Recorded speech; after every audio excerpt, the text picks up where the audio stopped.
설 명절을 맞이해서 많은 사람들이 고향을 찾아 나서고 또 돌아가는 이런 모습을 봅니다.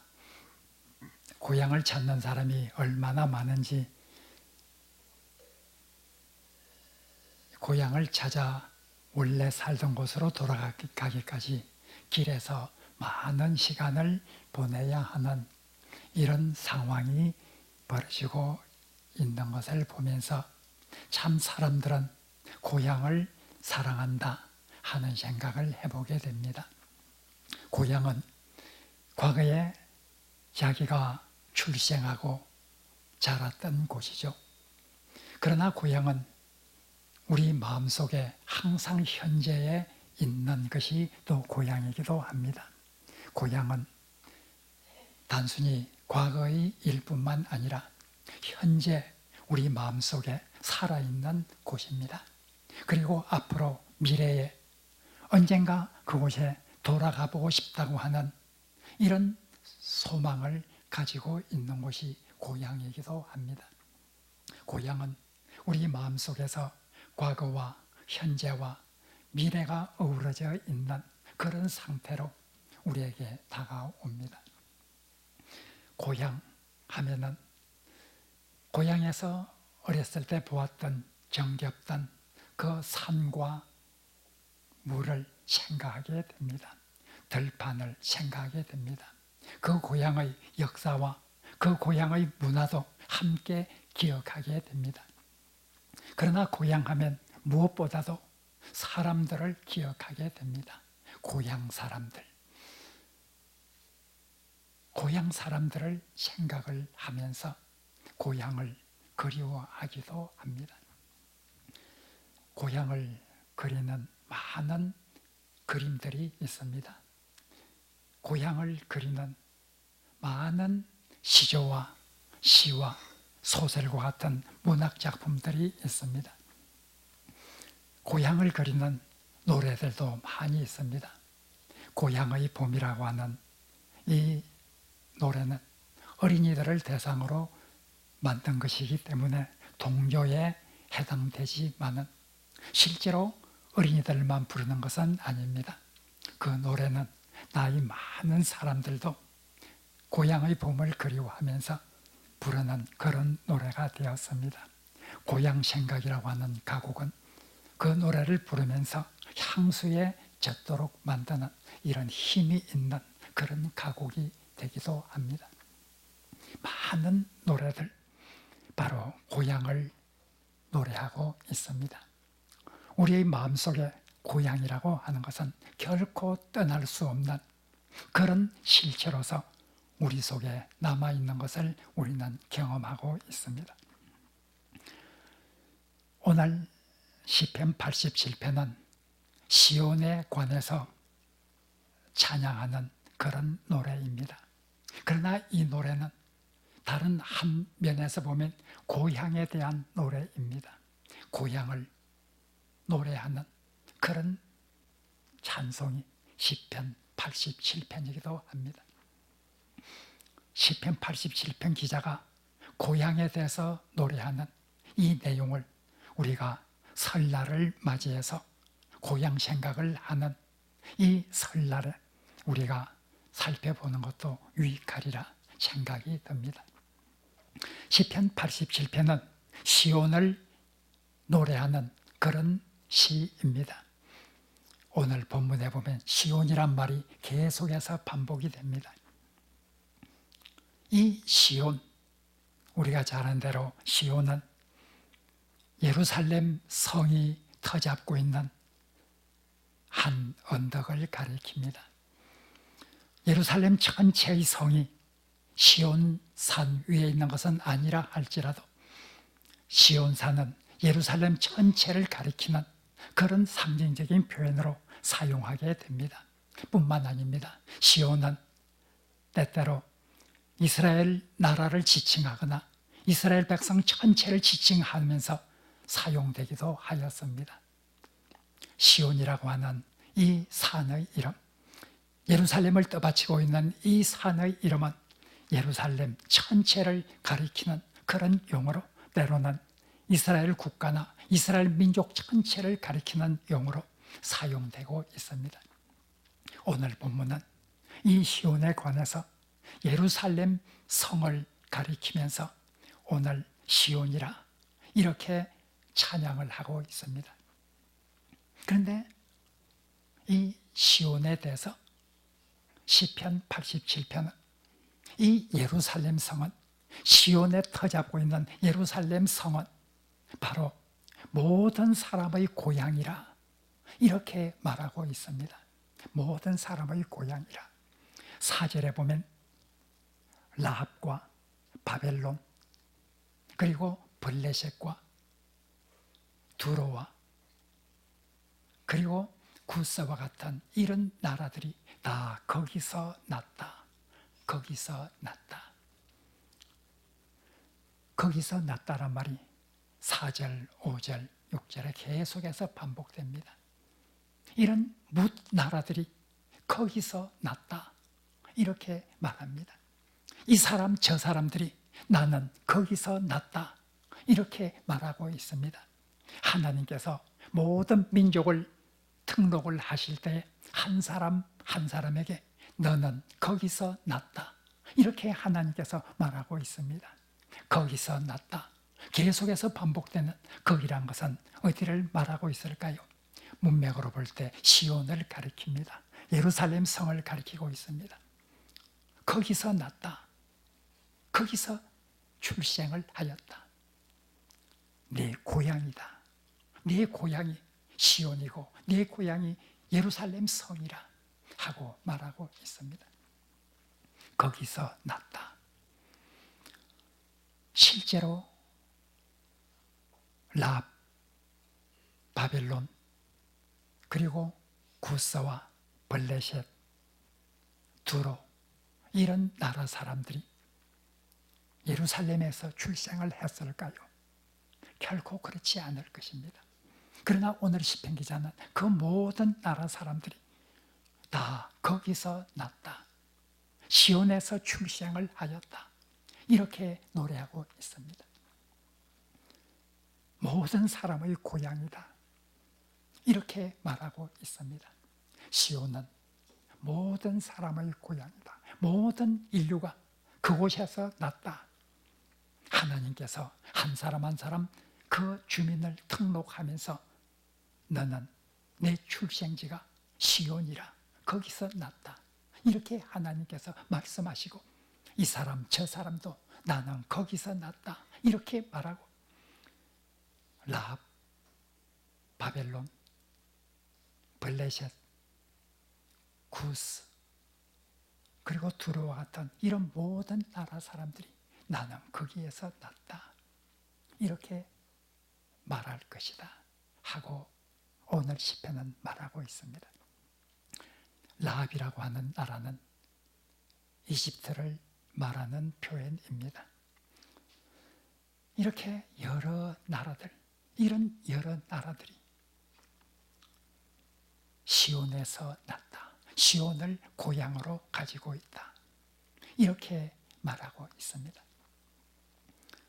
역사적으로 볼 때 분명히 그들은 예루살렘에서 출생한 민족들이 아닙니다. 그러나 오늘 시편에서 모든 민족들은 다 시온에서 났다. 시온이 고향이다. 왜 그럴까요? 우리는 고향은 우리가 태어난 곳이고 우리 부모가 계시는 곳입니다.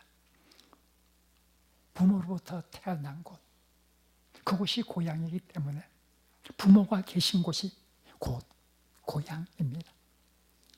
부모가 나를 출생한 그곳이 고향입니다. 오늘 시편 기자는 모든 사람들은 하나님의 자녀라. 모든 사람은 하나님의 피조물이라. 하나님께서 창조하신 하나님의 형상을 따라 지음받은 피조물이라 하는 것을 확신하고 있습니다. 그래서 하나님이 계신 곳이 우리의 고향이라 이렇게 시편 기자는 말하고 있습니다. 1절에서 시편 기자는 성산이 거룩한 산, 하나님의 터가 거룩한 산에 있다. 거룩한 산, 이 시온산은 바로 하나님이 터잡고 계시는 곳이다. 3절에서 시편 기자는 말합니다. 이 성은, 예루살렘 성은 하나님의 성이라. 하나님의 성이여, 예루살렘을 바라보면서, 시온산을 바라보면서 하나님의 성이여 하고 말하고 있습니다.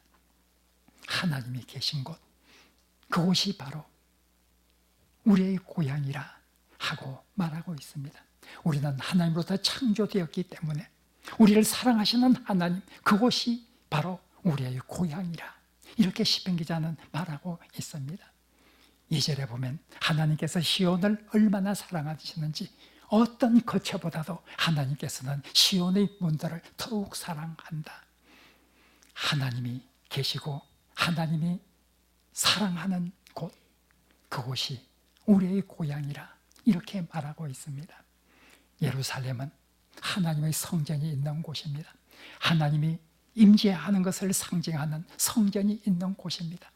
하나님이 택하여 머무는 곳, 하나님께서 임재하시는 곳, 이 예루살렘 성, 시온산 위에 있는 이 예루살렘 성이 바로 모든 사람이 난 곳이고 모든 사람의 고향이라.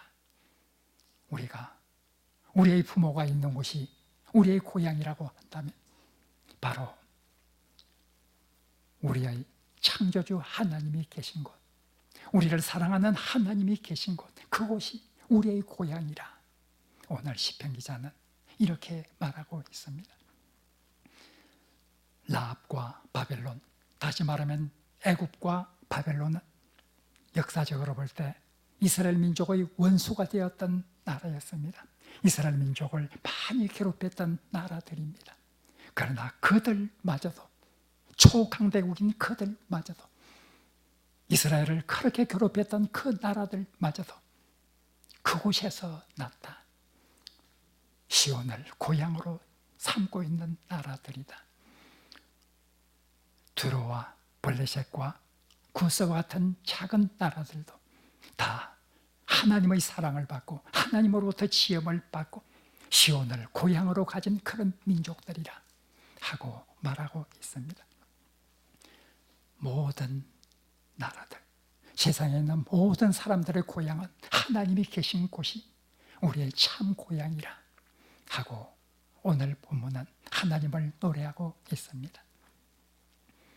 우리는 이 본문을 읽으면서 시편 기자가 하나님이 계신 곳이 우리의 고향이고 하나님이 계신 곳이 그 거룩한 곳이라고 한다면 우리의 고향은 어디인지를 생각해 보라고 말하고 있습니다.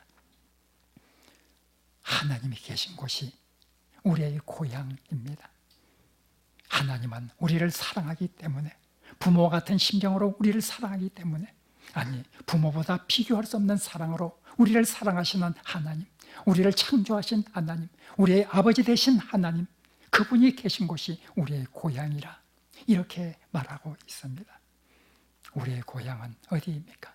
오늘 시편 87편은 우리의 고향은 하늘의 도성이 우리의 고향이라 하는 것을 간접적으로 우리들에게 말해주고 있습니다.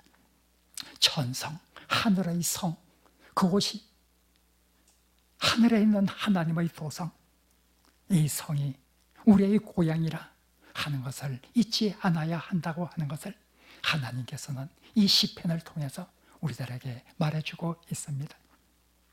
히브리서 12장 22절은 분명히 말합니다. 시온산, 하늘의 예루살렘, 바로 그곳이 우리가 돌아갈 곳이다 하고 말하고 있습니다. 요한계시록 14장 1절에서 다시 한번 말하고 있습니다. 시온산, 예루살렘, 하늘에 있는 그 성이 우리가 돌아갈 본향이라 하고 우리들에게 말해주고 있습니다. 우리가 설날 명절을 맞이해서 우리의 고향을 생각하며 보내게 되는 이 귀한 시기에 우리의 참된 고향은 어디인지를 생각을 해보아야 합니다. 히브리서 11장 믿음장에서는 이렇게 말하고 있습니다. 아브라함과 이삭과 야곱 같은 이런 신앙의 조상들, 이런 사람들은 자기가 태어났던, 자기의 육신이 태어났던 고향을 찾아갈 수 있었지만 그들은 더 나은 고향을 사모했기 때문에 그들이 출생했던 곳으로 돌아가는 것이 아니라 더 좋은 고향인 바로 하늘의 성을 향해서 나아가는 그런 삶을 살았다 하고 말하고 있습니다. 히브리서 11절에 나오는 본향이라고 하는 이 말은 세번역이나 공동번역에는 고향이라 이렇게 번역을 하였습니다. 본향, 원래의 우리의 고향, 그 고향은 우리는 하늘이라 하는 것을 말하고 있습니다. 우리는 하늘나라를, 하늘의 도성을, 하나님이 계신 그곳을 고향으로 삼고 사모하면서 살고 있는가?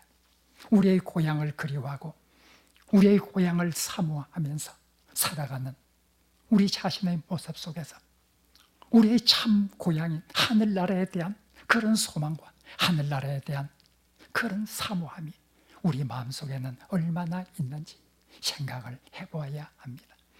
하나님이 계신 곳, 그 하늘의 본향은 우리의 고향이라 성경은 계속해서 말하고 있습니다. 히브리서에서 히브리서 저자는 이 하늘의 본향을 찾아가는 이런 사람들은 세상에서 어떤 어려움이 있더라도 그것을 극복하고 힘있게 살아갔다고 하는 것을 말하고 있습니다. 아브라함, 야곱, 이삭, 요셉, 많은 신앙의 조상들, 그들은 이 세상에 살면서 결코 평안한 삶만을 살았던 사람들은 아니었습니다.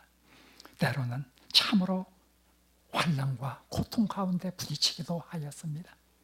그러나 그들 속에 있는 소망, 하늘의 본향은 그들에게 항상 새로운 용기와 새로운 힘을 주었습니다. 그것 가지고 그들은 힘있게 살아갔습니다. 빌립보서에서 바울은 말합니다. 우리의 시민권은 하늘에 있는 사람들이다. 우리는 하늘의 시민권을 가지고 있는 사람들이다. 세상에 사는 사람들과 달라야 한다. 세상을 고향으로 삼고 살아가는 사람과 하늘을 고향으로 삼고 살아가는 사람은 결코 같아서는 안 된다.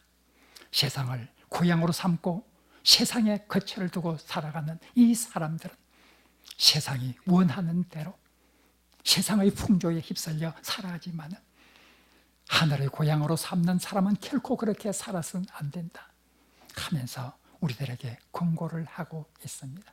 하늘의 소망은, 그 고향에 대한 우리의 소망은 이 세상에서 우리로 하여금 힘있게 살아갈 수 있는 힘을 준다고 바울은 우리들에게 말하고 있습니다. 우리가 설날을 맞이해서 우리의 고향을 생각해 보아야 합니다. 우리의 영원한 고향을 생각해 보아야 합니다. 하나님이 계신 곳, 하나님이 사랑으로 우리를 맞아주시는 곳, 그 하늘의 도성을 우리는 생각해 보아야 합니다. 우리가 하늘을 고향으로 가진 사람으로서 이 세상에서 어떻게 살아야 할지를 우리가 다시 한번 깊이 생각해 보아야 합니다. 마지막으로 이 하늘의 고향을 생각하는 사람들은 교회에 대해서 또한 생각해 보아야 합니다. 교회는 천성을 바로 닮아가는 곳이 고향, 이 교회입니다. 교회는 하늘의 도성을 본받아서 그 하늘의 도성에서 이루어지는 하나님의 통치가 이 땅 위에서 이루어지도록 하기 위해서 노력하는 사람들의 모임, 이것이 교회입니다. 하늘의 도성의 모형이 교회가 되어야 한다고 하면 교회는 어떤 모습이 되어야 될지를 우리에게 말해주고 있습니다. 하늘의 도성은 하나님이 계신 곳입니다. 마찬가지로 교회는 무엇보다도 하나님이 임재하시는 곳이 되어야 한다고 하는 것을 우리들에게 말하고 있습니다.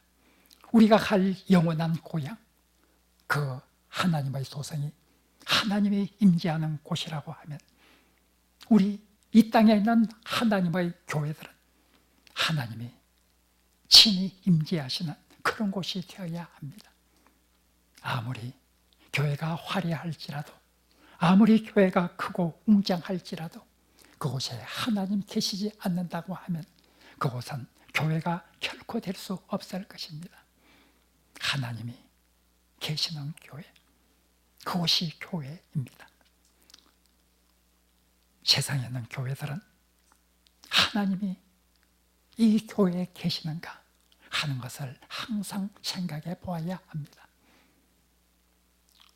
에스겔에 보면 참 비극적인 이런 모습이 나오고 있습니다. 하나님이 성전에서 떠나는 그런 환상을 보여주었습니다. 하나님이 성전에서 떠난다고 하면 그 성전은 무슨 의미가 있을까요?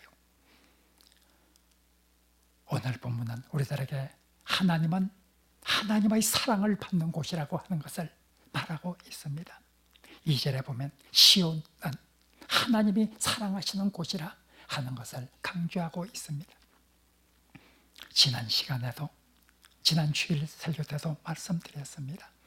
참으로 하나님 보시기에 사랑스러운 교회, 하나님이 사랑하는 교회, 그것이야말로 교회다운 교회가 되는 가장 중요한 길이라 하는 것을 말씀을 드렸습니다.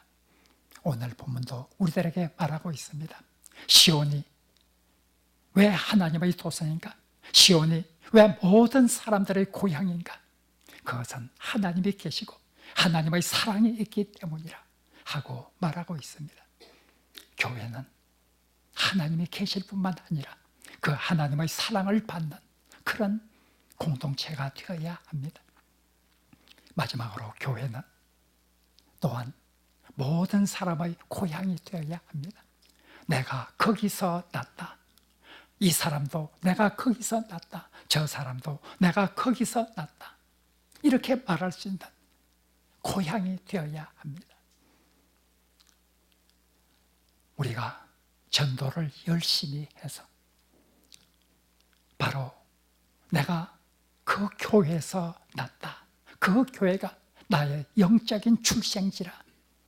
이렇게 말하는 곳이 교회가 되어야 합니다. 지난 시간 말씀드린 대로 교회는 전도하는 공동체가 되어야 합니다. 그래서 이 사람 저 사람 말하기를 내가 거기에서 났다. 나의 영적인 생명이 그곳에서 났다.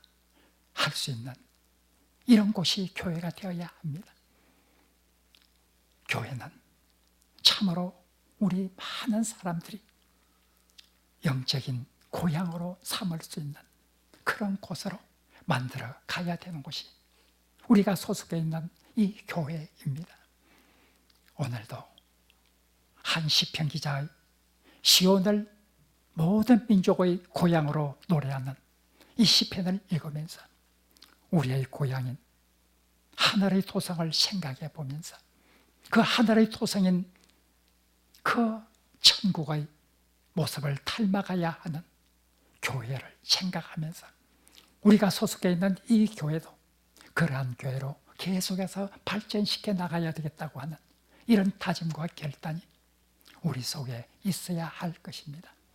그런 노력과 그런 결단이 있을 때 하나님께서 이 교회를 사랑해 주시고 이 교회에 계속 임재하시는 놀라운 은총을 우리들에게 베풀어 주실 것입니다.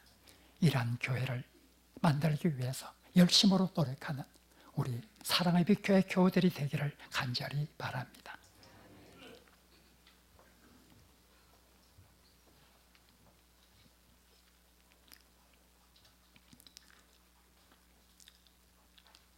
시온성이